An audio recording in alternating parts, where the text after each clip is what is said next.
Hi, welcome to another edition of Pauline Interviews. Once again, here I am at New Renaissance Bookstore. I've told you how fabulous this place is. You'll have to come and see for yourself. It's on Northwest 23rd in Portland. So come and see all the beautiful things they have here. If you're into metaphysics, alternative healing, just beauty itself, beautiful crystals, chimes, this is the place to be. But I want to get to my next guest, Jamie Alascia. And Jamie is so fascinating. I don't know where to begin. Well, she's a healer, a dancer, a yoga instructor. You look so young and you do so many things. How did you get started with this, Jamie? I've been a lifelong intuitive healer, honestly. So the healing, I don't know that I understood what I was doing when I was younger. As I've become older, understand that, oh, I'm moving energy around. I'm helping people, I'm healing them, or I'm taking bad stuff off of them and giving it back to the earth.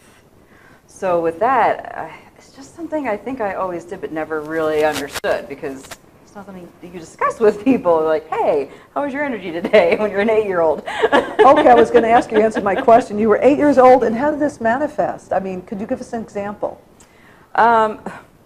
Probably from trauma, as usual, with these sorts of things. I had a stepfather who was very just angry all the time. So I spent a lot of time just being, and I was an only child, which also helps, being very introspective and having a lot of time where you're not talking with other people, but you're communing with what is around you. And I had a ton of woods around me all my life. I was always in the forest, up a tree somewhere. So I think I just organically from that, finding an escape, grew a connection to the earth in that certain way, and then realized I could use it for other people and not just to make myself feel better. Probably in my 20s before I really realized that it was something that I could share with other people and not just use for my own healing and wholeness. You know, it's sad that you had to go through that, but in a way, it got you to where you are today. Oh, yeah. So how, you were about 8 years old, so when's the first time you realized you had this ability, the intuitive healing? Was it a neighbor or a friend or somebody that was hurting, or you just said something? What did you say? I see your energy and it's kind of dark, or? Well, the other people part was more in my 20s, like college, around college time. It was the first time I was living with anyone who wasn't just my parents. You know, I was surrounded by other people in a dorm, and I realized that I could feel all the other energy around me, and I had a feeling that was something, that I was empathic, but I didn't have a name for it when I was younger. And even in college, I was just starting to learn what some of these things were, because that was the mid-90s. So, you know, no internet. There was no way besides finding a book somewhere to really learn about anything, or finding other people who were in your same situation. And so once I realized, you know, I could sit with a person who was hurting and sort of siphon that pain off of them, that was sort of how I first realized, you know, they would feel better, and it's not just because they were talking. Yeah. So that was the hard part. I did do an interview with an empath, and it's difficult for people that are empathic because, yeah, so did you have to learn healing to help yourself with this empath situation? I didn't even realize that for a long time. I think that's where crystals started to step in for me. And again, it was intuitively. I didn't understand what they were doing. And you brought some with you. Yes. Yes, so the ones I brought with me, these are calcite. Uh-huh. And these ones specifically, I like to use when I am healing people. And there's 3 different colors in here. And I just I let them put their hand in and pick, because they'll get the right one. Could I do it? Oh yeah, please do. Okay. Here, wait. Okay. Put my hand in and pick one.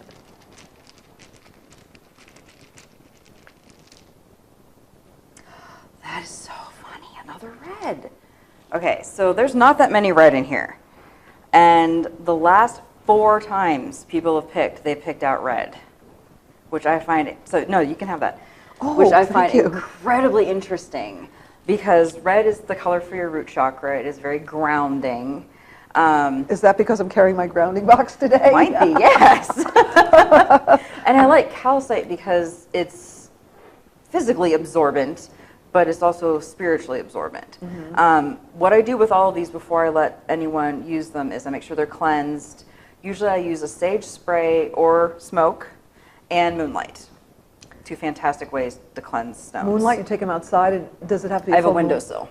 Oh, does it have to be full moon? It's best if it's a full moon, Wow. but as long as there's some moonlight, it will help cleanse them. I'm going to have to do an interview completely on crystals one day, and we'll get into all that stuff. Yes. But what does that mean for me that I picked out a red? So probably just either that you're feeling grounded or you want to feel grounded. Yeah. So one of those 2 I things. feel pretty grounded 'cause I'm with all these marvelous people. Yes. I do. In this place. In this place. I mean, I feel yes. pretty grounded here. I yeah. feel as I soon feel as like I I step belong. here. Oh yeah. Yeah. So I think that's perfect. That says it really well. Yeah. And then what I do is actually have them hold it. So I use it in my yoga practice also. So I will have them hold it during a yoga practice, but I also have them hold it whenever I do any kind of healing modalities. So you started very young doing this. Like you said, you realized when you were in your early 20s, and you started because you had to go within because of your childhood situation. Yeah. So where'd you get your training? So I've done some training with Donna Eden. And formal. Donna, oh, I know Donna. She's a marvelous energy Yes. medicine worker. And so such you a also bright do. soul. Oh yes, and that's another story. But so did you do an online course with her? Yes. Yes. Okay, and so you were actually have a degree in energy. You could do energy healing. Correct. Yeah. Sitting here right now, can you see any energy around me, or can you see it? Not Mine everybody can. is feel more than Feel. see. Okay, right. She can see Yes, amazing yes. things. Mine Yes. is very, Yeah. it's based on the sentience, the clairsentience, the feeling, yes, the feeling, touching. clairsentience, yeah, clear, right. In your aura, if I'm close enough, I don't even have to touch you. Sometimes I can just feel the aura. That's great. But when I do the healing, I usually do have my hands on Yeah. people because it's just much more direct and clear. So you use crystals, you use your energy training, and you brought Yes. what do we got here on the floor? So this is a 16-pound brass Tibetan bowl that is absolutely fabulous. And I'm sure a lot of people have seen the crystal bowls that I've used for healing, or even the brass ones. The difference with this one is you actually stand inside of it. What's the difference between this metal and the crystal? They accomplish the same thing, right?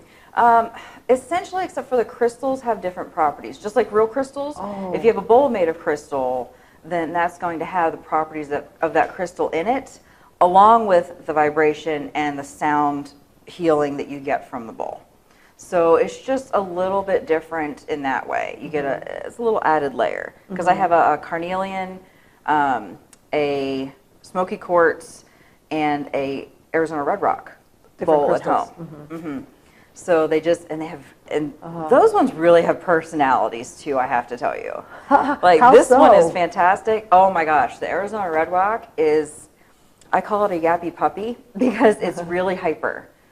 Like whenever you play that one, you can just feel it like getting energetic and just like What's the purpose? mixing you up. Is it supposed to be resonate with your chakras? Is that a way to Yes, that is one Okay. way.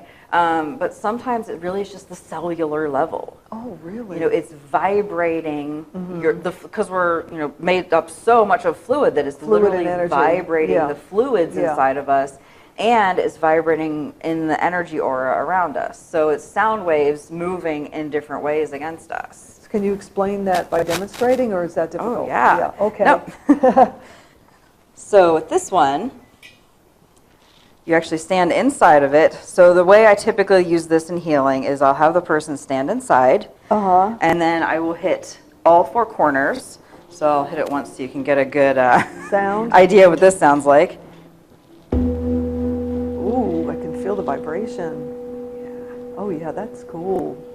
And there is the lingam in the center. That's what that point is that sticks up, which others I have seen that you stand and don't have, but this one is really nice. It really directs Maybe we can show the camera that way, vibration point, yeah. right up. Can you tilt it so Yeah. we can pick that point So up? Here's right the point. there, that really pushes all of the vibration up through your body to help clear out that center channel.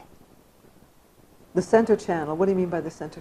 Your chakras. Okay. So, Oh, yep. the whole center, your spine, your whole. Yep. Wow. So this one, because of the placement, it just goes straight up the middle and out the top. Wow. So what is it clearing? Negative energy or? Yes. Oh, that's fabulous. Stuck emotions. I got to get myself one of those. It's really nice. Wow. And then what I found with the crystals is then when you add that on top of it, Yeah. Depending on what the person picks out, I have them hold it. I tell them, hold it however you feel you should. Some people will just hold it in their hand like this. A lot of people put it over their heart. Some people will put it here, which is, this is your solar plexus chakra. Yeah. That's your power center, Yes. right? Yeah. So, you know, if they're feeling like, maybe I don't, So it's very telling for me where they choose to hold it. Right. And then I do a second round, and I actually have my hand just not touching them, just shy of touching them, so in their aura. So you can pick up their energy. And I start at the bottom, and I figure out where they're stuck. So even though they have said, you know, I'm holding the stone here, it may not be where they're stuck. It may be somewhere else. Yeah. But I just go one by one up the chakras to figure out where they're stuck. Yeah. And then I do several rounds. I have other stones in my office. So if we get to the point where I see, okay, you're stuck at the third eye, I'll hand them a blue stone instead. I'll switch it out. That's the psychic center, isn't it? So your spiritual center is kind of stuck. You're not getting your... You're not believing, even though you're getting messages. Yeah, you're not listening. Yeah, you're just like, no, that's not real. Yes, one of those. So yeah, and once I hand them a stone to more so correspond with that particular spot. Yeah. I don't really even explain what I'm doing, though. I just switch out stones because I don't want to plant it in their mind. And then I go through and I do enough rounds until I feel it clear. And then I talk to them about what I felt and sort of verify, you know, this is what I felt and this is what I saw. And, you know, is this the case? And it is.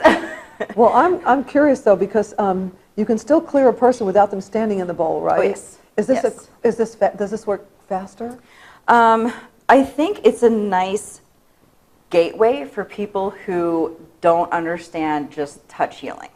Okay. Because if you show them a big bowl they can stand in and hit it, they can feel it. Well, that's what I like. They can hear it. Yeah. You know, it's tactile. Yeah. You know, it's really great for people who auditory, who are not sure. visual. Like, I don't know if this is a real thing. Yeah. When they stand in that, without exception, everyone's face lights up. Yeah. The first time I hit it. I'll have to try it when we're done. Yes. Anyway. You're definitely going to try it. But I wanted to ask you now, when you do the crystal balls where you don't stand in it, still, everybody feels that. Each chakra, like it doesn't have to be personal, each chakra feels it, right? Yeah. Like say you do the base chakra with the bowls, the bigger the bowls, the lower the... Correct. Yeah. So as they get smaller and smaller, you work your way up. Yes. Oh my gosh. Tone gets that higher. is so fascinating. So I understand how you got interested in this, and you can see energy. That's perfect. And what you did a demonstration too. Your other passion is yoga and... Yes. Tell us about yoga and belly dancing. So yoga I have been practicing since I was a teenager. And it's one of those things where everyone's like, oh, you should become a yoga instructor. And I just figured I had to do the adult thing. I had to go get a degree and get a job and do all the adult stuff you're supposed to do. Yeah. So I didn't pursue it until I moved out here because it was just finally the right time. Yeah. And I had already been teaching belly dance since 2010. So I was used to being a teacher. So it was a much easier transition for me knowing, I knew yoga in my own body. So then it was just really fun. You did? How did you know it in your own body? Just from practicing for so long. Oh, practicing. Okay, yes. I see. So you were already interested in yoga as a student. Yeah. I had practiced it my whole life at that point. What brought you to yoga? My mom took me to work one day when they had yoga at her job. Oh, wow. And it was so nice. I loved, again, it's probably the only child thing. I loved the thought of it's you and your mat. There's nothing else to worry about. There's nothing else to do. You just concentrate on that and get to sink into that hour being yours. It's for no one else. And how about belly dancing? Oh, belly dancing came from yoga. So I was taking yoga at a studio where they had belly dance, and it was one of those things where all the friends were like, let's go take the belly dance class. Because we were all, oh my God, it's belly dance. You had the wrong idea of what belly dancing meant, right? Most people do. Exactly. And so we went and started taking it. I was the only one that stuck with it because I just Loved it. Well, you know what? I got to tell the people that are watching the show that I watched you. We're going to show you in just 1 second a demonstration of you doing both the yoga, and you explain how the health benefits from it, Yes. and also the belly dancing. And I just love watching you do the belly dancing with your, what do you call it? It was a fan and a The fan veils. fan veils. And then just the veil. And you did it with the, before I go to the video, I want to ask you, that you did it with the sword. I can't believe it. I mean, I never heard of belly dancing with a sword. What does a sword do? Does it help you with your posture or what? Focus? Honestly, it's just very showy. It's just fun. Okay, I love it. Because, you know, anyone you're saying, right. oh, I'm going to put a sword on my head and dance, gosh, that's just fun. Okay, we'll let people see that. We're going to go right now and show you this wonderful stuff Jamie does, the yoga and the belly dancing, with the sword on the head too. So legs up the wall is a fantastic pose to do, especially at the end of the day when you've been walking around and all of the fluids in your body tend to migrate towards your legs and feet. That's why your feet are swollen at the end of the day. Now what those fluids are is their lymph. Lymph is what cleans out the tissues in your body. So when you're sick and they say check your lymph nodes to see if they're swollen, that's because all of the gunk that gets stuck there is one of the things that contributes to you not feeling well. So by coming to the wall and just flipping your legs up, and all you have to do is relax. There's nothing to do here but just lay and relax. Take at least 10 minutes. You can go a little longer, whatever you have time for. But it's a fantastic way to just really feel rejuvenated and to get your blood flowing in a little bit different way than what we're used to all day, which is just being upright or sitting. So the next pose is a figure 4 on the wall. You start with legs up the wall, and then you bend in either of your legs, and then take the other one, the outside ankle goes a little above the knee. And then just let yourself relax into it. What this is doing, it is stretching out your glutes, it's stretching the outside of your hip, and if you bend that foot in up onto your heel, you can even get a nice calf stretch. Now a lot of people do this on the floor, and there's nothing wrong with that except you're using your arms to hold you. So you're not getting to fully relax into the position because your arms are usually threaded through here and pulling that leg up. With this, you get to relax your entire body and just let the muscles release slowly. As you're doing it, if you feel that the stretch could be a little bit deeper, you can either slide your foot down the wall, or I call it unhit the gas pedal. You can sort of lift your foot off and you'll feel that stretch deepening in the back. Make sure you do both sides because they both need love. And the other thing that the stretch is really good for is emotional release. A lot of people store emotions and trauma, especially in the hip area. So this is a fantastic way to release not just muscle tension, but some emotional and spiritual, sometimes tension even. So the pose I'm going to show you now is called Mandugasana. It is frog pose. A nice way to set up for this is get any kind of blanket, and this is better for carpet, or if you have a floor that's slippery, you can use something that has a little bit more resistance. Take the center, and you're going to bring it together, and you'll see why in a moment, to make some space for your knees. So you will come onto that blanket, and then you're going to lower your arms down until you're on your elbows. And then your legs will slowly then slide apart. The really important part of this is keeping that frog pose. So that means you have to look like a frog leg in the back. You have to have the foot flexed and up, perpendicular to the ankle, and then you're going to make a nice L from the top of your thigh to your ankle. And then with this one, you just rest into it. This is a fantastic heart opener. It strengthens the back, and it kind of really opens the whole front body. This is definitely a pose that you give some time. Don't force yourself into it, because you could really do some harm if you try to push. These poses are very allowing restorative yin opening poses. So make sure you have at least 5 minutes to come into this. The safe way to now get out of this is bring your feet together in the back and push back so that you end up sitting back on your heels as you come up.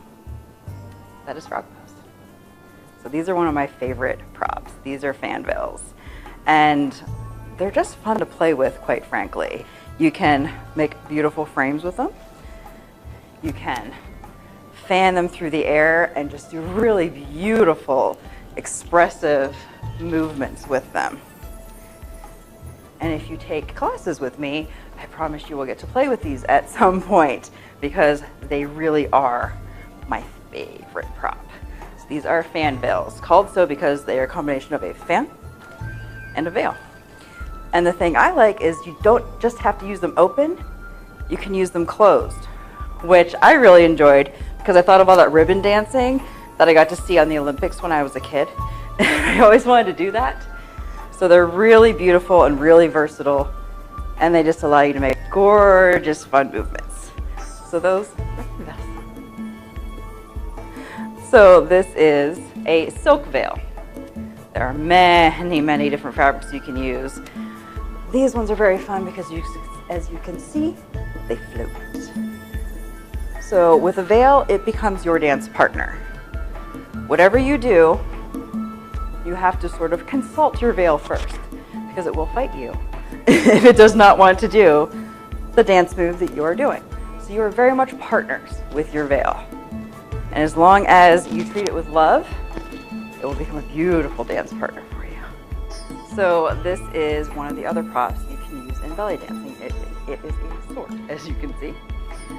These swords are specially balanced for belly dancers, so you can't really just go to a shop and buy a random sword and put it on your head. They actually have little ridges right here to help you know the balance point and to help you keep it on your head. So, as you're placing it on your head to dance, you kind of have to fiddle around a little bit to find that sweet spot. It helps if you have a headband or something on, which I don't today, but that'll be fine. And then you have to really know how to be able to keep it balanced while you are moving. So you learn little tricks and things that you can do, and then you also learn how to be sure you're not moving your head while you're moving everything else. And that is how you dance with a sword. Okay, Jamie, that was fun. We love watching that. Thank you. Yeah. So I want to talk just a little bit more about how yoga helps your body. Let's see. Western medicine addresses the body only, right? Yes. We, don't want to knock it down, but health is body, mind, and spirit. Absolutely. So where does the yoga and the yoga is body, but it's also your mind because you've got to focus, and the breath all is three. Yeah, explain that. Honestly, which I really didn't know until I took the certification. Like most people, I think of yoga as here's the poses, the asanas. There weren't even asanas in yoga for quite a long time. That's what you call the pose. It's called an asana? Asana. Okay, Mm-hmm. okay. So it was supposed to be something more akin to a meditation, a way to just think and sit and think about God and the Creator and where do we all come from and what is our purpose in life and how do I ascend and become a better person. That was the original purpose of yoga, was to attain that godhood and move into our higher selves. There were no poses. So it was more breathing and meditating. Yeah. Uh-huh. And so the poses came a lot later. When I realized that, I'm like, okay, we're bringing some of this back. This needs to be integrated because I know people come to yoga for that space, that time on their mat that's theirs. So I thought, why not really elevate this? So as I mentioned earlier, I use crystals. So what I do is at the beginning of class, I have them pick a crystal out, and they keep it with them the whole time. But we start first by sitting and meditating with it. And I tell them, put it in your right hand if you want to put something into it, if you're letting energy or a thought come out of you into it, and your left hand if you need something from it for you today.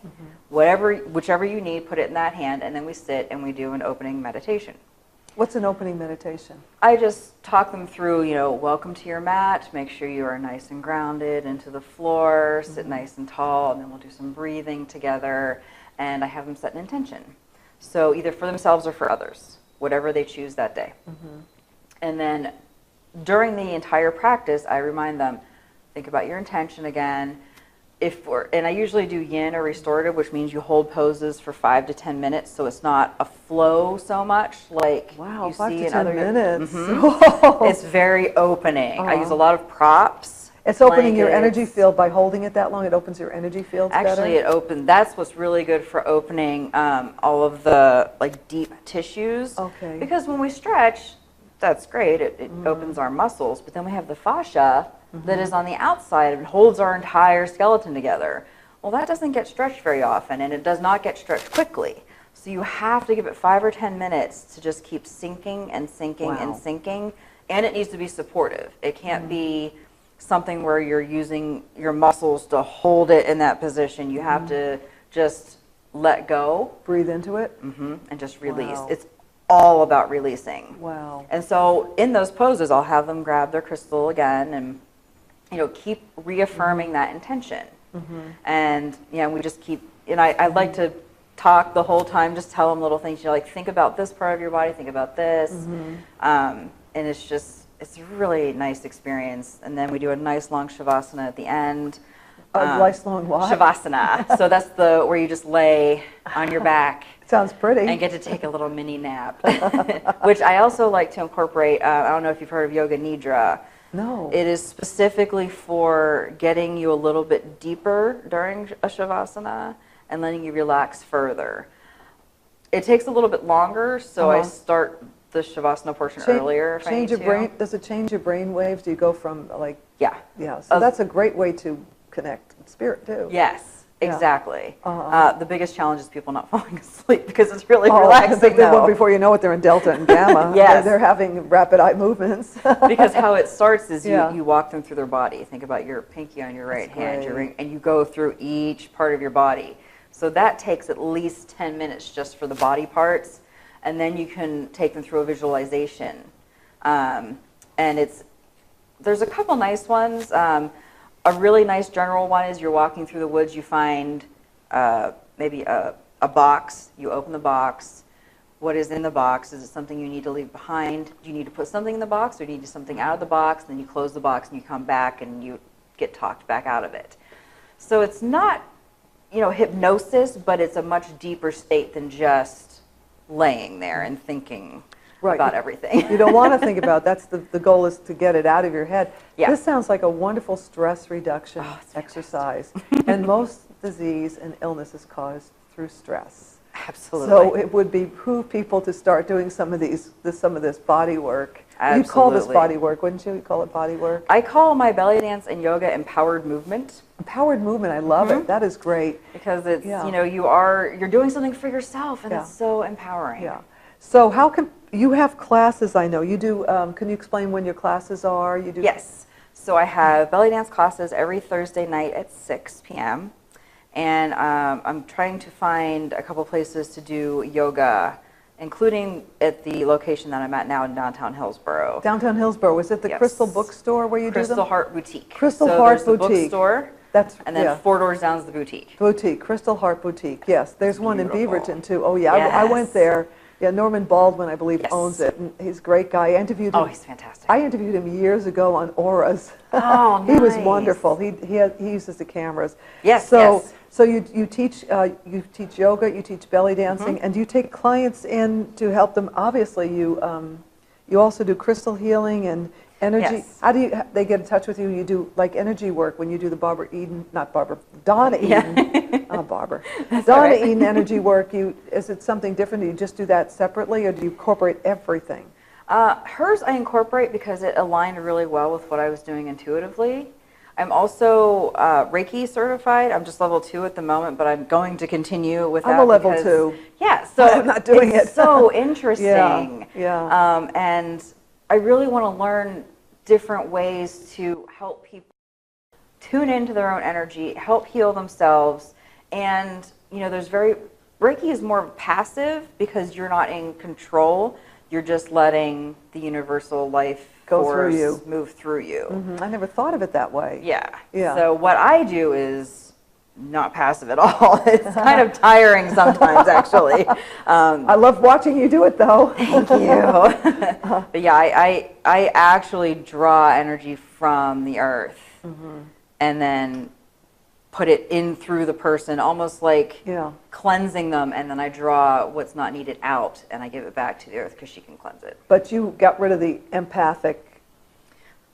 Not necessarily. I'm still worried. That's a hard one. Yeah, I can hook you up with the guy you interviewed if you need some help. Yeah, I might. And one last thing before we go, I noticed you're barefoot. That's good for grounding, right? Because you get the energy from the earth when you're barefoot. You just got to make sure you're not on any toxic soil or ground. Well, yeah. That's what's beautiful about this state, though. Is you'd be hard-pressed to find a place that wasn't just absolutely nurturing and beautiful. Especially if you go in the woods here, yeah. Is there anything we so good No, I just got to summarize, Jamie, you do Donna Eden energy work, you do yoga, you do belly dancing, you do crystal bowls, you do crystals, you do Reiki.